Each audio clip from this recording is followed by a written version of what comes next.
Hello everyone. आज हम शुरू करेंगे प्रेजेंट कॉन्टिन्यूअस। अभी तक हमने 3 टेंसेस कंप्लीट कर लिए हैं, प्रेजेंट सिंपल, पास्ट सिंपल और फ्यूचर सिंपल। अब हम कॉन्टिन्यूअस शुरू करेंगे, प्रेजेंट कॉन्टिन्यूअस। तो सबसे पहले आइए हम शुरू करते हैं आज का tense, present continuous. Present continuous का स्ट्रक्चर क्या होता है, हम बनाते कैसे हैं, सबसे पहले इस बारे में बात कर लेते हैं। तो इसका स्ट्रक्चर है पॉजिटिव सेंटेंस में subject plus is am are as helping verb और फिर मेन वर्ब जो है आईएनजी फॉर्म में आता है। तो इसमें हम इस एम आर को एज हेल्पिंग वर्ब लेते हैं और वर्ब इसमें आईएनजी फॉर्म में आता है। ये क्या क्या मीनिंग देता है, इसकी हम 2-3 मीनिंग अलग अलग डिस्कस करेंगे और उसको कैसे हम यूज करते हैं, नेगेटिव और क्वेश्चन कैसे बनता है, इसके बारे में आज हम बात करेंगे। तो आइए सबसे पहले हम ले लेते हैं first meaning. Present continuous is use to talk about actions going on at the time of speaking. जब हम ये कहना हो कि जो काम अभी चल रहा है, अभी हो रहा है, जिस टाइम पे हम उसके बारे में बात कर रहे हैं, तो हम प्रेजेंट कॉन्टिन्यूअस यूज करते हैं। तो इसको हम कैसे बनाते हैं, जैसे he is studying in his room, वो अपने कमरे में पढ़ रहा है। यानी जब हम उसके बारे में, पढ़ाई करने के बारे में बता रहे हैं, उसी टाइम पर ये एक्टिविटी हो भी रही है, चल भी रही है। इसी तरह I am waiting for someone, मैं किसी का इंतजार कर रहा हूँ। और इट इज रेनिंग, बारिश हो रही है। तो इन तीनों सेंटेंसेस में हमने ये बताया कि ये एक्टिविटी अभी चल रही है। अब आते हैं हम इसकी सेकंड मीनिंग की तरफ। वो है to talk about actions happening these days, not now. यानी सिर्फ अभी, बिल्कुल अभी नहीं हो रहे हैं, बल्कि आजकल चल रहे हैं। इसको आप एग्जाम्पल से समझ जाएंगे। जैसे मैं बोलूं I am reading an interesting novel, मैं एक बड़ी इंटरेस्टिंग, बड़ी मजेदार नॉवेल पढ़ रहा हूँ। यानी जिस टाइम मैं बता रहा हूँ उस टाइम मेरे हाथ में बुक नहीं है, बल्कि बताना चाह रहा हूँ कि आजकल ये एक्टिविटी चल रही है, इन दिनों मैं ये कर रहा हूँ। इसी तरह she is learning a new language, वो एक नई लैंग्वेज सीख रही है। यानी हो सकता है अभी वो घर पे हो या कहीं और हो, लेकिन हम बता रहे हैं कि आजकल वो इस एक्टिविटी में बिजी है। इसी तरह Faiz is looking for a job, Faiz नौकरी ढूंढ रहा है। तो हम बता रहे हैं कि आजकल वो ये एक्टिविटी कर रहा है। अब आते हैं हम थर्ड और लास्ट मीनिंग पे। वो है फॉर फ्यूचर डिसाइडेड इवेंट्स। यानी जब हमें ये बताना हो कि हमने फ्यूचर के लिए ये काम डिसाइड कर लिया है, हम करने वाले हैं, या ये अब हम कर रहे हैं, चाहे अगले हफ्ते हो, चाहे 2 दिन बाद हो, चाहे 1 घंटे बाद हो, उसके लिए भी हम प्रेजेंट कॉन्टिन्यूअस यूज कर सकते हैं। इससे पहले हमने फ्यूचर के लिए विल भी किया था, लेकिन विल एक स्पॉन्टेनिटी को शो करता है। जो एक्टिविटी हमने अभी हमारे दिमाग में आई, हम डिसाइड किया हम करेंगे, ऐसा नहीं था, पहले से इरादा था, उसके लिए हम विल यूज करते हैं। और ये जो है प्रेजेंट कॉन्टिन्यूअस को जब हम फ्यूचर के लिए यूज करते हैं, तो हम मेनली बताते हैं ये पहले से डिसाइड हो चुका है कि ये हम करने वाले हैं। जैसे I am leaving for Canada next week, मैं अगले हफ्ते कनाडा जा रहा हूँ।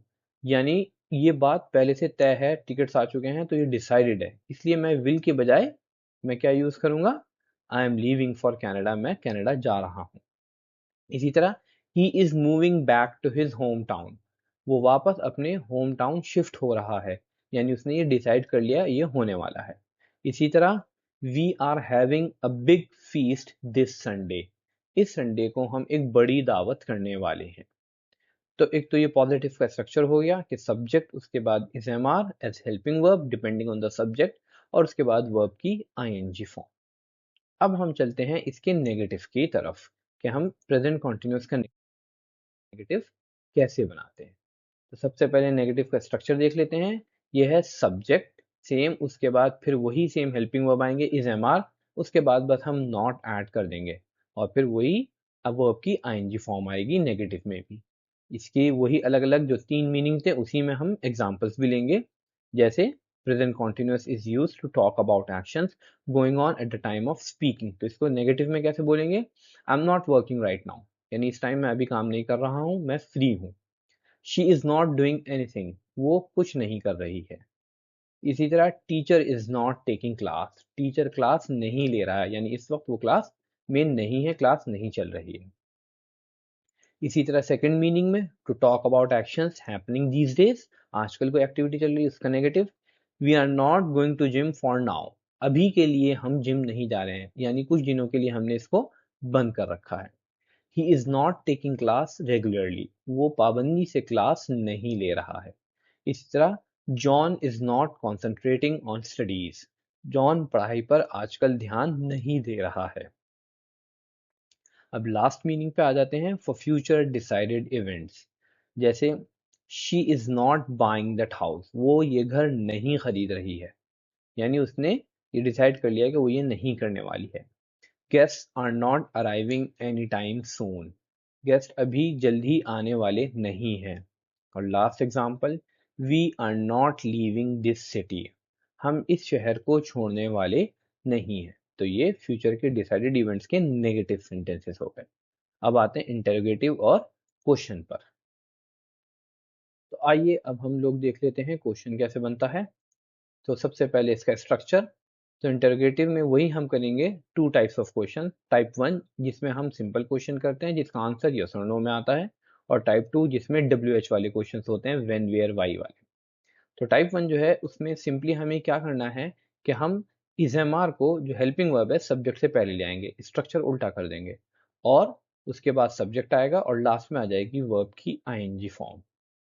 उसके बाद टाइप टू जो इंटरोगेटिव की है, व्हेन वेयर वाई वाली, उसमें हम व्हेन वेयर हाउ वाई सबसे पहले क्वेश्चन वर्ड्स आएंगे, उसके फौरन बाद helping verb is am are आएगा, फिर हमारा सब्जेक्ट आएगा और लास्ट में आएगी वर्ब की आईएनजी फॉर्म। अब इनके एग्जांपल्स देख लेते हैं उन्हीं तीन मीनिंग में। सबसे पहले, इज शी स्लीपिंग, क्या वो सो रही है। वेयर आर यू गोइंग, तुम कहाँ जा रहे हो, तो इसमें सिर्फ अभी की बात हो रही है। इसी तरह, are you reading an interesting book, यानी क्या आजकल तुम कोई इंटरेस्टिंग किताब पढ़ रहे हो। Where are these children studying, ये बच्चे कहाँ पढ़ रहे हैं। और फिर लास्ट में आ जाते हैं हम डिसाइडेड इवेंट्स के लिए। जैसे, are you buying a new car, क्या तुम नई कार खरीद रहे हो। Why are they leaving this city, वो ये शहर क्यों छोड़ रहे हैं। तो ये फ्यूचर डिसाइडेड इवेंट्स। तो ये हमने प्रेजेंट कॉन्टिन्यूस का positive negative question with three different meaning हमने ये कवर किया है।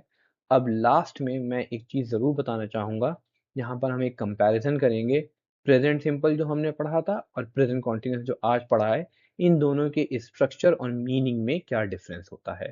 तो आइए चलते हैं इस लास्ट पार्ट।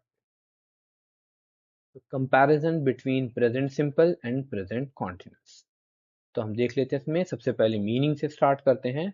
तो present simple talks about actions that happen repeatedly और all the time and general happenings known to everyone, यानी जब हम उन चीज़ों के बारे में बात करें जो बार बार होती हैं या हमेशा होती हैं, या फिर ऐसी चीज़ें जो सबको मालूम है यही सच है, ऐसे ही होता है। तो जो बार बार होता है, हमेशा होता है, उसके बारे में हम बात करें तब हम प्रेजेंट सिंपल यूज करेंगे। प्रेजेंट कॉन्टिन्यूस बताता क्या किस चीज के लिए इस्तेमाल करते हैं, it talks about things happening now, वो चीजें जो अभी हो रही हैं और दीज डेज या आजकल हो रही हैं, चल रही हैं। It also talks about future decided events, जैसा हमने डिस्कस किया कि फ्यूचर के लिए जो हमने डिसाइड कर लिया है उसके लिए हम इसको यूज करते हैं। इनके एग्जाम्पल्स विद स्ट्रक्चर अब हम देख लेते हैं। तो प्रेजेंट सिंपल का रूल था कि सब्जेक्ट के बाद फॉरेन वर्ब की फर्स्ट फॉर्म आती है एक्शन वर्ब की, इसमें is am are as helping verb आ ही नहीं सकता, इम्पॉसिबल। इसकी एग्जांपल हुई, every morning he meditates for 30 minutes, हर सुबह वो आधे घंटे 30 मिनट के लिए मेडिटेशन करता है, यानी उसकी ये हैबिट है रोजाना की। और इसी तरह, butter comes in 500 gram packet, butter 500 ग्राम के पैकेट में आता है, यानी एक जनरल बात है, आम बात है, सबको पता है ये ऐसे ही होता है। ये ऐसा नहीं है कि आजकल चल रहा है या अभी हो रहा है। और जब हम प्रेजेंट कॉन्टिन्यूस पाएंगे तो आप देखेंगे स्ट्रक्चर कैसे है। सब्जेक्ट, उसके बाद as helping verb is am are आया, और वर्ब की आईएनजी फॉर्म के बजाय हमने वर्ब की फर्स्ट फॉर्म के बजाय हमने वर्ब की आईएनजी फॉर्म इस्तेमाल करी। जैसे, she is sitting on the bench, वो बेंच पर बैठी है, यानी एक्टिविटी सिर्फ अभी चल रही है, ऐसा हमेशा नहीं होता है, इस बारे में हम बात नहीं कर रहे हैं। I am selling my bike, मैं अपनी बाइक बेच रहा हूँ या बेचने वाला हूँ, ये फ्यूचर डिसाइडेड इवेंट्स के लिए हो गया। अब आते हैं हम नेगेटिव के स्ट्रक्चर पे, क्या डिफरेंस होता है दोनों में। तो आइए हम देखते हैं नेगेटिव का स्ट्रक्चर। नेगेटिव जब हम प्रेजेंट सिंपल में बताते हैं तो सब्जेक्ट के फौरन बाद एज हेल्पिंग वर्ब डू या डज आता है, उसके बाद नॉट आता है और वर्ब की फर्स्ट फॉर्म ही यूज होती है एज इट इज। जैसे, I do not prefer going out after 11 in the night. रात को 11 बजे के बाद मैं बाहर जाने को पसंद नहीं करता, ज़्यादा प्रेफर नहीं करता हूँ। तो ये मेरी हैबिट है। इसी तरह he does not enjoy going to parties. उसे पार्टियों में जाना अच्छा नहीं लगता है, उसे मज़ा नहीं आता है। ये उसकी हैबिट है, ऐसा ही उसका नेचर है। इसी तरह नेगेटिव हम प्रेजेंट कॉन्टिन्यूस में बनाएंगे, तो इसमें सब्जेक्ट के बाद सेम इज एम आर आएगा जो पॉजिटिव में आ रहा था, बस उसके बाद नॉट लग जाएगा और वर्ब की आईएनजी फॉर्म ही रहेगी। जैसे he is not going anywhere, वो कहीं नहीं जा रहा है। इट इज नॉट स्नोइंग, बर्फ नहीं गिर रही है। सिर्फ अभी की बात चल रही है इसमें नेगेटिव। लास्ट में आ जाते हैं हम क्वेश्चन पे। तो जब हम प्रेजेंट सिंपल में क्वेश्चन बनाते हैं, तो जब यस और नो वाला सिंपल क्वेश्चन होगा तो इसमें एज हेल्पिंग वर्ब हम डू और डज को शुरू में लाते हैं। उसके फौरन बाद सब्जेक्ट आता है और फिर वर्ब की फर्स्ट फॉर्म। अगर क्वेश्चन हम W H family when where why से बना रहे हैं, तो वेन वेयर वाई बिल्कुल शुरू में आएगा, उसके फौरन बाद do does again is helping verb आएंगे, फिर सब्जेक्ट आएगा और उसके बाद वर्ब की फर्स्ट फॉर्म आएगी। जैसे does she know the truth, क्या उसे सच मालूम है। इसी तरह why do you always make mistakes, तुम हमेशा गलती क्यों करते हो। और जब हम प्रेजेंट कॉन्टिन्यूस में बनाएंगे, इसी तरह जब हम प्रेजेंट कॉन्टिन्यूस में जो है क्वेश्चन बनाते हैं, तो सिंपल क्वेश्चन यस और नो वाला, उसमें helping verb is am are शुरू में आ जाएंगे, उसके बाद सब्जेक्ट और फिर वर्ब की आईएनजी फॉर्म। और अगर हम क्वेश्चन वेन वेयर वाई से बनाएंगे, तो बिल्कुल शुरू में वेन वेयर वाई आएगा, उसके बाद is am are as helping verb और उसके बाद लास्ट में आएगा सब्जेक्ट और फिर वर्ब की आईएनजी फॉर्म। जैसे आर दे फाइटिंग, क्या वो लड़ रहे हैं। और हाउ इज शी फीलिंग, वो कैसा महसूस कर रही है। तो ये प्रेजेंट सिंपल और प्रेजेंट कॉन्टिन्यूस का लास्ट में कंपैरिजन हो गया। इस मीनिंग को, इस कंपैरिजन को बिल्कुल अपने दिमाग में क्लियर कर लें, कोई कंफ्यूजन ना रहे ताकि। तो ये थी आज की video. Thank you guys. Please इस वीडियो को जरूर शेयर करें, लाइक करें, सब्सक्राइब करें।